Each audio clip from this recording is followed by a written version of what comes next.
श्री संत तुकाराम महाराजांच्या या अभंग वचनाचेच बदल होते। आपल्या जीवन कार्यातील सेवेची वाटचाल याच अभंग विचाराने मार्गस्थ होताना दिसते। लोककल्याणाची भावना सदैव मनात ठेवून आध्यात्मिक, सामाजिक व राजकीय क्षेत्रात नवनवे महापदंड प्रस्तावित करावेत व या आपल्या कार्यासाठी आपला सुदंड आयुष्य, उत्तम आरोग्य लाभो ही श्री विठ्ठल चरणी व जगद्गुरु श्री संत तुकोबाराय चरणी मनोभावे प्रार्थना।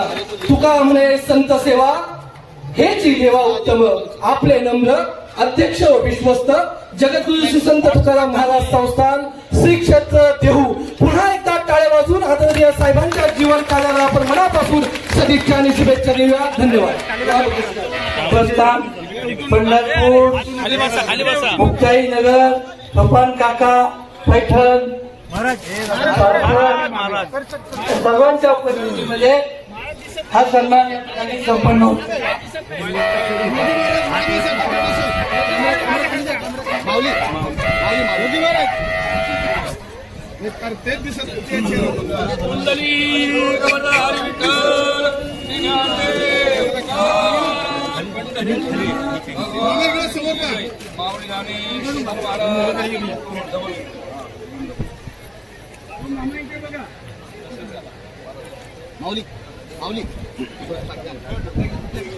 माऊली समोर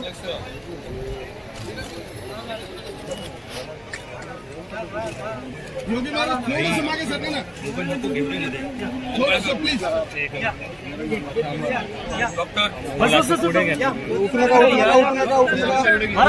मागे सरका, मागे सरका। मोबाईल खाली घे थोडा। हिरो कॅमेरा खाली घे। दूरदर्शन खाली। थोडंसं बाजूला, थोडं मागे सरका। खाली घे ना कॅमेरा। एक मिनिट त्यांना खाली घे म्हणतोय, तू वर म्हणतोय। साईडला थोडं साईडला फोटो घ्यायचे।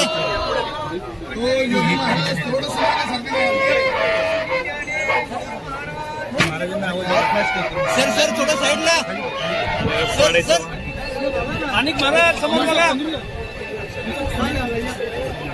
समोर महाराज समोर समोर समोर। मोबाईल सगळे खाली घे रे।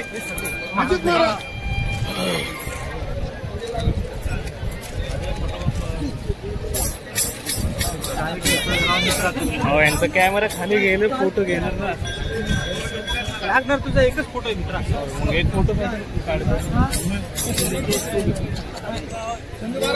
साईडला समोर का। अरे हा थोडं मागे, थोडं खाली, थोडंसं मागे, थोडं मागे, थोडं मोबाईल खाली घे मित्र।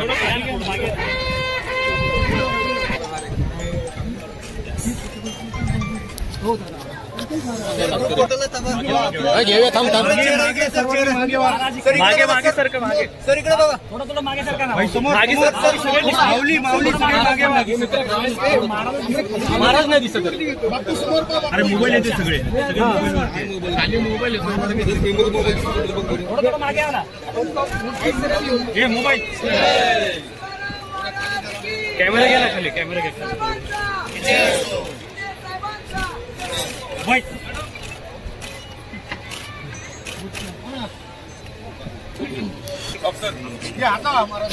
तिकडून खाली ठेवलं तर बरोबर, टेबलवर ठेवलं तर बरोबर। टेबलवर ठेवा सर, टेबल घ्या, पुढे घ्या। साहेब तुम्ही पुढे मागे, मागे मोबाईल आहे, मोबाईल मित्र सगळे येऊ देतात। हे मागे, थोडे मागे, सगळा फोटो येईल। हा फोटो सगळ्यांनी व्यवस्थित थोडं मागे। अरे काय करायचं, थांब। मोबाईल मोबाईल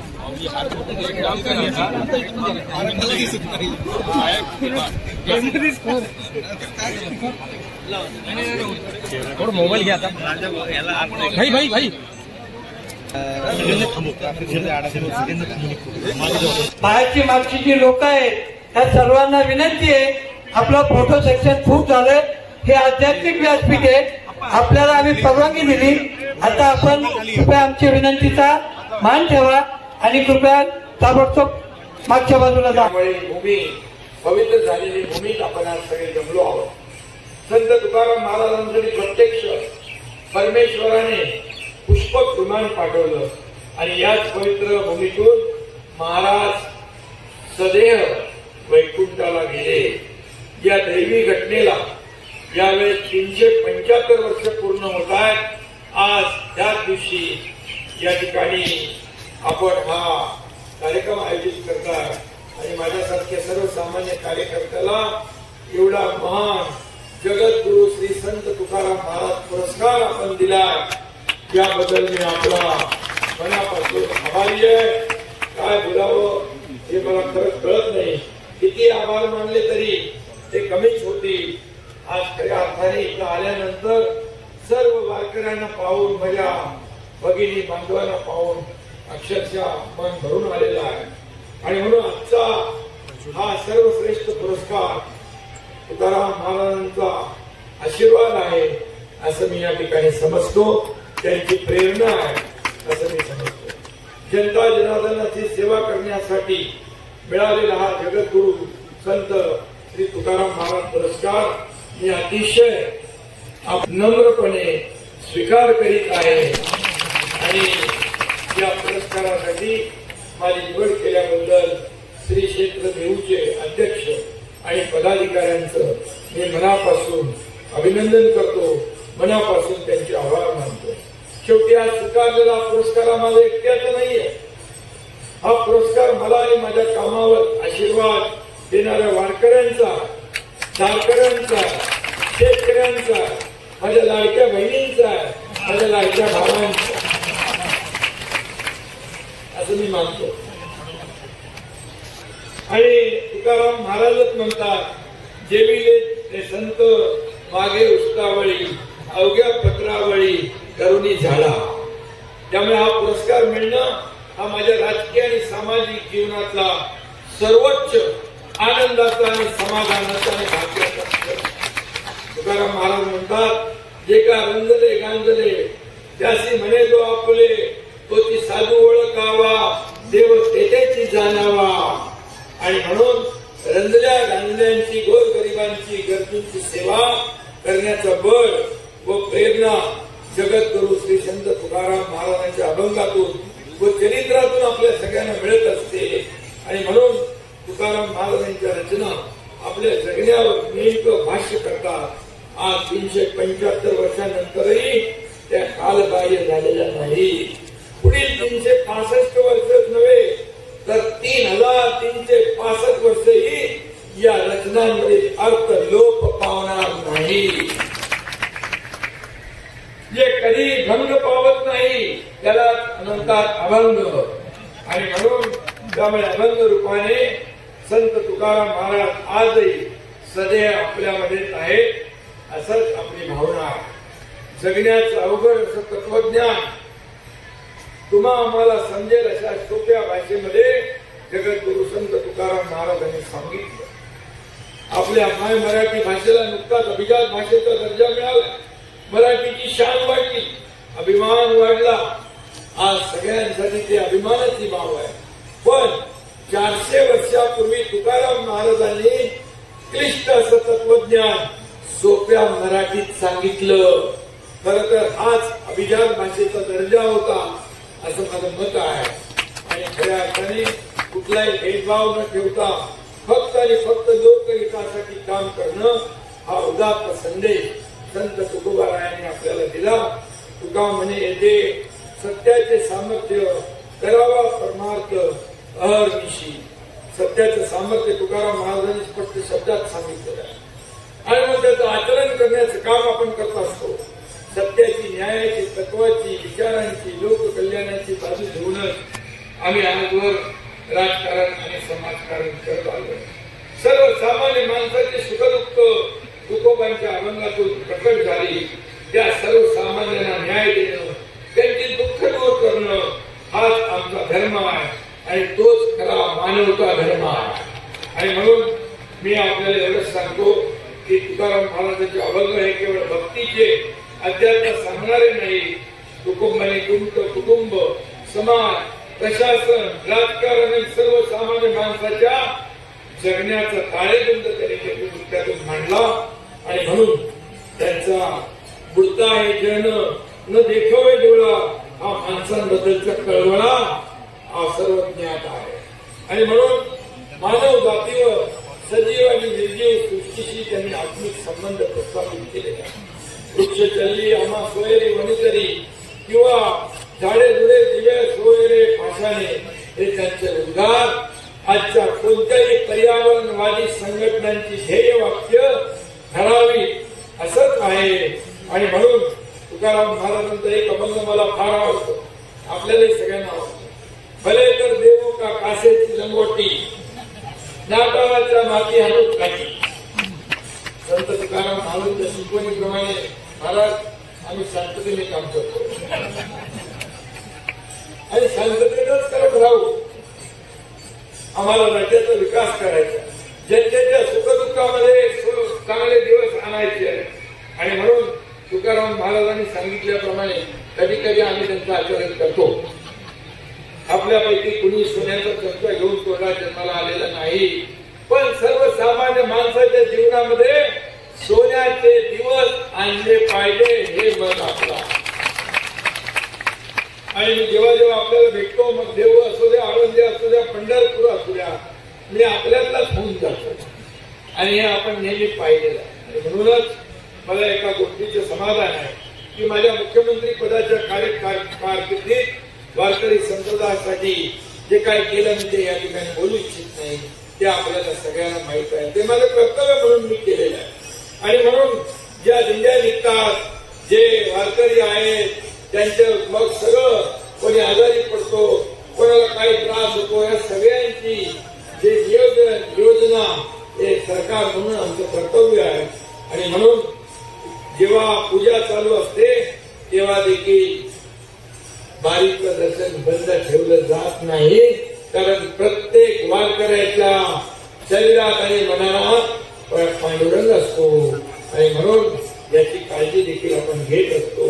आज फक्त एवढंच सांगतो, एक प्रमुख 24 तास रांगेमध्ये लोक उभं राहतात आणि त्या ठिकाणी आपण जे मोठं वास्तू बांधतोय आता तिथं सगळ्या सोयी सुविधांसह पंढरपूरमध्ये जाणाऱ्या प्रत्येक वारकऱ्याला अडचणी सगळ्या दूर होतील अशा प्रकारची पांडुरंगाकडे देखील मी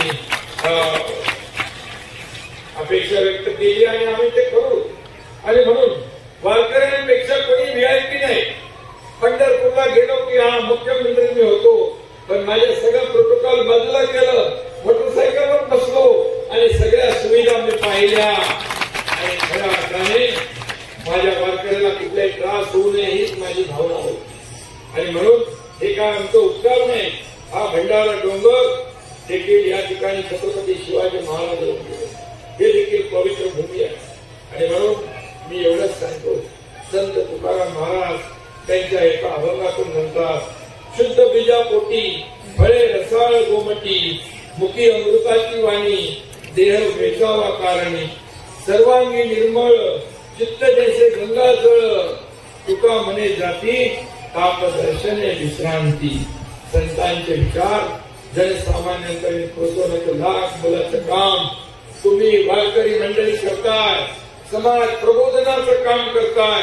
आणि तुम्ही एकदा लक्षात घेतलं, तुम्ही एकदा ठरवलं की काय घडू शकतं ते 3 महिन्यापूर्वी आम्ही पाहिलेलं आहे. आणि मला असेच प्रेम, असंच आशीर्वाद कायम असू द्या. आणि मी नेहमी सांगतो, या महाराष्ट्रात संतांची भूमी आहे, वीरांची शिवांची भूमी आहे, पण या महाराष्ट्रात संतांच्या केसालाही धक्का लागू देणार नाही हे अगोदर पण बोलला, आजही बोलतो. आणि म्हणून आज माझ्या मनात एक भावना मात्र मी या ठिकाणी प्रकट करतो, कारण धर्माचं रक्षण करणं हे आपल्या सगळ्यांचं कर्तव्य आहे. तसं निसर्गाचंही रक्षण करणं हे आपलं कर्तव्य आहे. आपल्या नद्या म्हणजे रक्तवाहिनी आहे. संत महात्म्यांनी नद्यांच्या काठीच आपलं आयुष्य घालवलं. आज इंद्रायणी, चंद्रभागा, गोदावरी इतर तीर्थस्थळांमधून वाहणाऱ्या नद्यांची परिस्थिती आज बरी नाहीये, ही वस्तुस्थिती आहे. आणि म्हणून नद्यांच्या पुनरुज्जीवनासाठी मी मुख्यमंत्री असताना इथलं प्रदूषण कमी करण्यासाठी डीपीआरचं काम सुरू झालेलं आहे. ठोस प्रयत्न आपण करतोय. पण एवढ्याने भागणार नाही. नद्यांच्या प्रदूषण मुक्तीची ही चळवळ लोक चळवळ झाली पाहिजे आणि खऱ्या अर्थाने लोक चळवळ झाल्यानंतर आपल्या सगळ्या नद्या स्वच्छ झाल्याशिवाय राहणार नाही.